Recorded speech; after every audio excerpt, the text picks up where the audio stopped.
Assalamu alaikum Bloopians, I'm Asma and you're watching Bliifee, the place to be for Muslim life hacks to follow our deen more easily. And in this video we will be looking at how to plan, manage and do hijab as a Muslim bride, inshallah. As you may know, I got married earlier this year, alhamdulillah, and as a hijabi I did hijab on my nikah and walima day as well. Now I will not be sharing any pictures in this video, but I will be sharing with you how I planned it, how I did it and how you can do it too, inshallah. So let's get right into it. Step number 1 is to set expectations beforehand, and this has to be done with your family, with your husband to be and as well as his family. What this means is that you will communicate with these important people that the hijab is important for you and you will not compromise it even on your wedding day. The people in these 3 categories are the most important and nobody else matters. Not society, not relatives and not faraway friends. This is because it is important that the people in these 3 categories are on the same page as you, and everybody else, they just need to know that you choose to do hijab on your wedding day.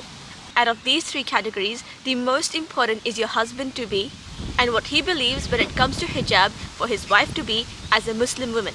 If you guys are not on the same page and have a difference of opinion, then I'd highly recommend you guys discuss this, because it is important to set the Islamic foundation beforehand.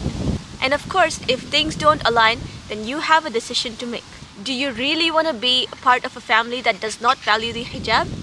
It is important that we start off this marriage on the basis of Islam and not the opposite, because then there is no blessing or no barakah in disobeying Allah. Another thing to remember is that you have to be firm, because there will be people who will try to tempt you by saying things such as, this is the only day you get to glam up, it's a once in a lifetime experience, or you are the bride so you have to be the best looking woman in the room, so you cannot do your hijab on your wedding day, blah blah blah. So you have to know what you're doing, why you're doing it, why it's important for you, and who are the people that are important to be agreeing with you on this topic of hijab on your wedding day. And this is the most important step before moving on to anything else. Step number 2 is planning your outfit or choosing your modest outfit for your wedding day, inshallah. In my culture, the bride is given the wedding dresses from the groom's family. So it was super important that my first step was properly established. That way, my in-laws would be considerate when creating or purchasing my nikah and walima dress, as well as any other dresses they choose to give me. Here are some points that I requested my in-laws to keep in mind when selecting my dresses. However, if you are the one who is going to be fully involved in choosing your wedding dress, then it's going to be you who has to keep these points in mind when picking your dresses, inshallah. Number 1, full sleeves. Now my nikah and walima dresses were as full sleeved as they could get, but I had also requested to keep my sleeves loose in case I had to do wudu with my dress on. So to prevent any hands from showing from the looseness of the sleeves, I wore a matching full sleeve top underneath that I could pull up easily if I needed to do wudu. It also helped to have this top underneath just in case the sleeves go up by any chance. Then I have something else that keeps my hands covered. Sleeves are an important topic because as per the rules of hijab in the Quran and Sunnah, we need to cover our arms until our wrists. Point number 2 for your dress is to make sure that it's not tight. So when my in-laws asked for my measurements to get my dresses stitched, I made sure to add an extra few centimeters to every single measurement so that the end result of the dress is not body hugging. This is important because as part of our hijab, we also need to make sure that our shape remains covered. This is especially important when it comes to the waist area and chest area. So you could also do the same if your dress is going to be tailored to your measurements, or if you're going for a ready-made option, then look for a dress that is already loose for you. Number 3 is chest coverage. Allah has told us women in the Quran to extend our hijabs or jilbabs to cover the chest area as well. So personally, when I look for dresses, I try to make sure that the design is not only on the chest area, because then that ends up getting covered and the rest of the dress looks bland. So when I look for dresses, I try to get those which have patterns or designs on the rest of the dress and not specifically in the chest or the back area, because that ends up being covered anyways with the hijab. So this is something you can keep in mind as well when getting your dresses for your wedding, inshallah. Point number 4 is to get thick cloth dresses. It is also important that the dress we choose is not see-through or translucent in any way. This is because our skin also needs to stay covered as part of our hijab. Especially when it comes to white fabric, they're always translucent and our skin below is easily visible. So make sure you're getting full coverage by layering up or getting a thick cloth dress. If at all the dress is see-through, then you may need to layer up with something underneath the dress so that it is thick enough and that the skin is not seen through the dress. Step number 3 is to get matching hijabs with the outfit. Now your hijab does not have to be the exact same color as your dress. You could also go for complementary colors that complement your dress as well. When you're choosing a hijab to go with your outfit, you have 2 options. You can either pick an exact color match that matches your dress or a complementary color that goes well with your outfit. For my nikah outfit, I got a golden colored hijab to go with my pink dress. And for my walima, I got a grayish blue hijab to go with my icy blue dress.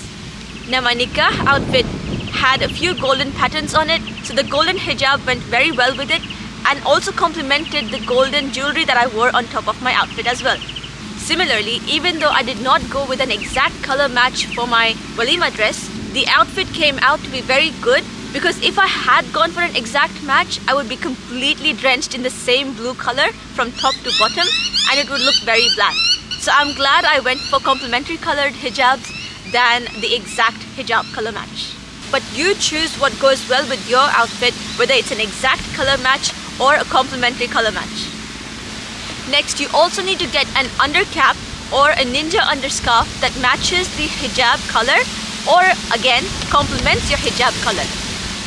Now I usually have white and black undercaps and ninja underscarves, so I did get a golden one to match my golden hijab for my nikah outfit, but I wore my white undercap and ninja underscarf for my walima outfit. I would highly recommend wearing both your undercap and ninja underscarf or just the ninja underscarf by itself under the hijab because that helps with easy neck coverage as well as keeps the hijab in place throughout the day, inshallah. Number 4 is jewelry.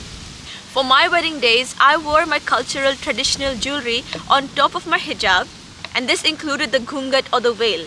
This meant that my hair and neck were covered, even though traditionally the jewelry is worn on the hair and neck.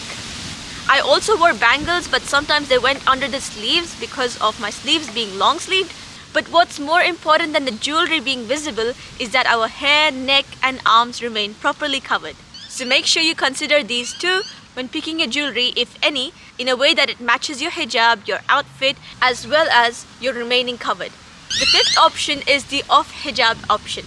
What this means is that you only have women in the venue in your room and you strictly have no pictures because you never know who is going to end up seeing these pictures without your hijab.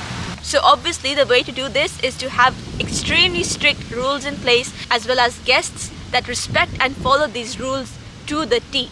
The benefit of this option is that you don't have to worry about the hijab because then you'll be off hijab in front of women and mahrams in your area. However, if you are considering this option, then it is important that you keep in mind and plan for how you're going to get to the venue after getting dressed, because obviously you need to do your hijab when you're traveling between your dressing area to your venue, or it's even easier if you choose to hold your events at the same place as where you get dressed or at your home. Now I did not pick this option of hijab, even though I was suggested and recommended this by a few people, because I wanted to take as many pictures on the day as possible without worrying about who gets their hands on these pictures, as well as in case any non-mahram sees me at the venue. So inshallah, I hope that these points and my experience help you plan your hijabi outfit well. May Allah reward you for all your efforts to keep your hijab on, even with all the fitna and temptations around us. And may He make it easy for you to do so now and beyond. Ameen. Share this video with someone who you know is a hijabi bride-to-be, and inshallah you will have a share in their rewards if they find it beneficial. If you like this video, give it a thumbs up and subscribe for more content like this. Until next time, live your beliefs and stay tuned to Bliifee. Assalamu alaikum Bliefians, I'm Asma and you're watching Bliifee, the place to be for Muslim. It's important that your husband with a ha. Important is your husband. Again, this inshallah, and this is the most important step before moving on tissue. Alhamdulillah.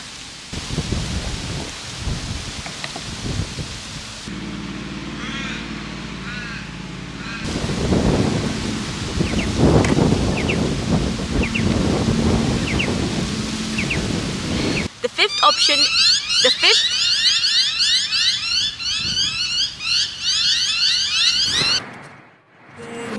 So my dream for Jannah grows day by day, and I pray to Allah to guide me all the way till I make it to His paradise.